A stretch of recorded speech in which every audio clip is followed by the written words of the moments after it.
ဒီနေ့လုံးမှာကတော့ Tarta de queso vasca သူကစပိန်နိုင်ငံမြို့တစ်ခုမှာရှိတဲ့ La Viava ကနေစလုပ်ခဲ့တဲ့ cheese cake ပါသူက2018လောက်ကဂျပန်နိုင်ငံတိုကျိုမှာရှိတဲ့ Gasta ဆိုတဲ့ဆိုင်ကနေ バスクチーズケーキ Bus Cheesecake ဆိုတဲ့နာမည်နဲ့အင်ထိုဝင်ပြီးစရောင်ခဲ့တဲ့နောက်ပိုင်းကဖေးတွေဘဂရီဆိုင်တွေမှာ popular ဖြစ်လာခဲ့တယ်2019မှာ NYT ကနေလည်းကြီးညာပေးခဲ့ပြီးနာမည်ကြီးခဲ့တဲ့ပင် recipe ကို share ခဲ့ပါတယ်အဲ့ချိန်ကနေခုထိ6နှစ်လောက်နာမည်ကြီးခဲ့တဲ့ကိတ်ကိုဒီနေ့မှာတူတူလုပ်ကြည့်ကြမယ်မစခင်ကတော့စီစဉ်ဆက်ကူအရင်ခောက်ချင်းရပါလိမ့်မယ်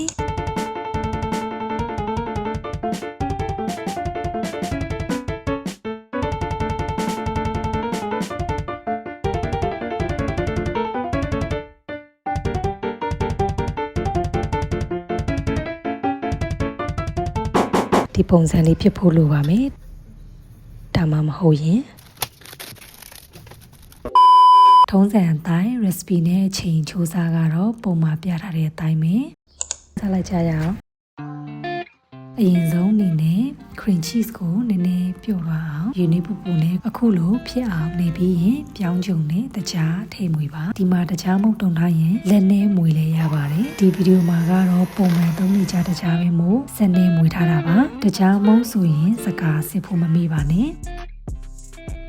အာဗန်ကိုကြိုပြီးအပူပေးထားလိုက်ပါချက်ဥကိုတလုံးစီထည့်မွေဖို့လိုပါမယ်ခရင်ထည့်မွေလိုက်ပါ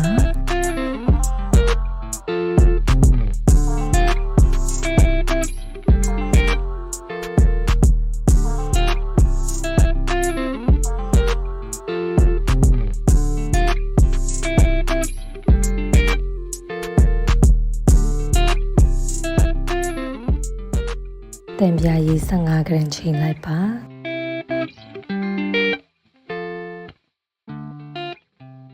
ထည့်မွေလိုက်ပါ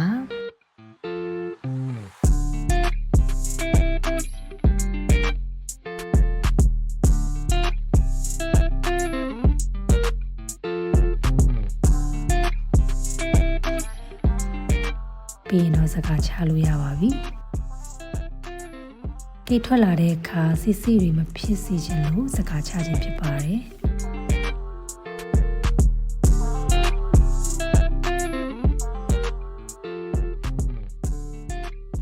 ပြီးရင်တော့ခဏခောက်ထားတဲ့ခွက်ထဲကိုထည့်လို့ရပါပြီ